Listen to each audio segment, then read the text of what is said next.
عسقل أربعين سأصبح لكم امرأة نعيم رأس دركم ضياع زغرعين عالعمالو عالعمالو عالعمالو يعود بمش مرتو كل عركس كل عركس كل عركس يشوف ليونتو بين حميشم يذكر يميهبل يا ملكي كربو يميهبل بعض بعينك اذكر يا كرتبل كيف حالتن كيف حالتن كيف حالتن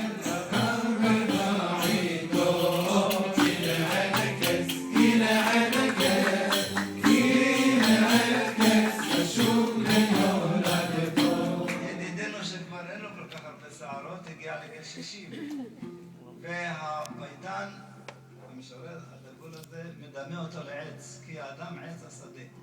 רק העץ שלנו הוא בלי ענפים ובלי שורשים. מלחמת ההישרדות שלו כבר נראה די אבודה למעשה. אם שנותיו נגעו אלה 70, ימי שנותינו בהם 70 שנה והם בגבורות 80 שנה ברובם עמל ואבל. אם שנותיו נגעו אלה 70, כבר הדברים שלו לא כל כך שומעים אותם. שמענו אותך ככה. רק למסע יהיה על הרעי. המסע הזה הוא גם פיזי וגם נפשי. הוא על נפשו וגם על המקל שלו, על משענתו. אם שנותיו, לא, בן שמונים טורח עלי בניו. אין לבבו עמו ולא עיניו. הוא כבר לא יושב בראש השולחן. הוא בקצה השולחן. אתה שומע יהודה?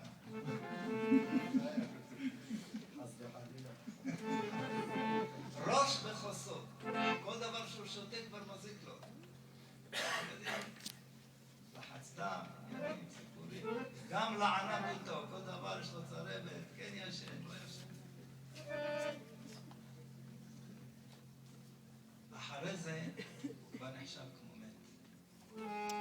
אז איפה פה הפואנטה של כל הסיפור? הסיפור הזה נראה לנו שהוא סיפור פסימי למדי.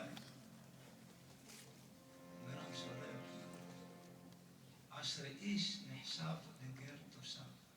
אם אתה מחשיב את עצמך, כשאתה במרכז העולם, אתה אף פעם לא תהיה מרוצה. תמיד אתה תראה שחסר לך משהו. אם אתה תזיז קצת את נקודת המשענת הצידה, תיתן לאחרים גם כן את המקום שלהם. לא תיכנס לראש התור, לא תצפור כל הזמן ברמזור. אז יהיה לך טוב, תעבור את החיים יפה וגם תבנה עולמות יפים. גר ותושב אנוכי עמכם, ככה אמר אברהם אבינו שידוע בענווה שלו. אפילו שהקדוש ברוך הוא הבטיח לו הכל, אמר גר ותושב אנוכי עמכם. נפנים את העניין שאנחנו גרים ותושבים בעולם הזה, הכל יהיה בנחת, הכל יהיה יפה. עד גיל 120 לשנה טובה לכולם.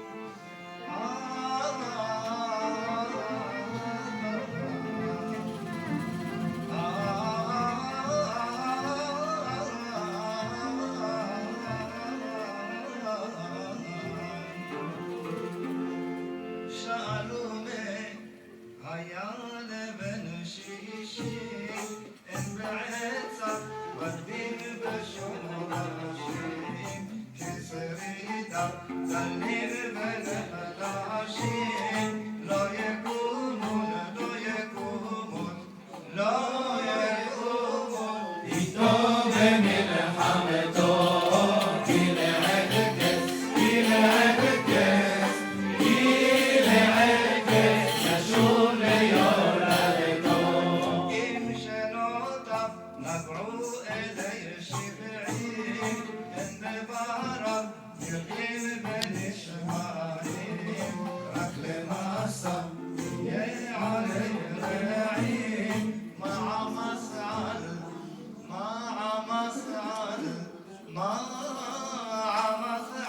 نفسه مش على الدور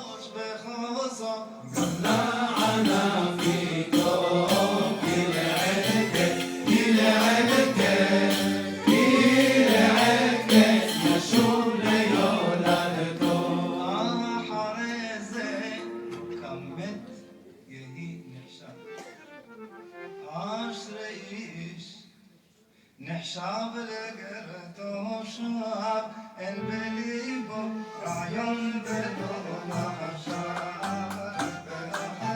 רק באחרית, רק באחרית, נפשו ומשכורתו, כי לעת קץ ישוב ליולדתו, כי לעת קץ ישוב ליולדתו.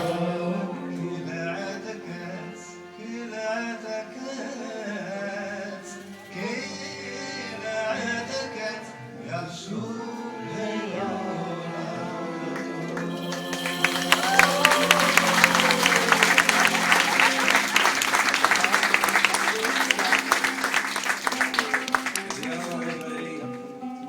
למי שלא שם לב, לשמאלו יושב בנו יהודה.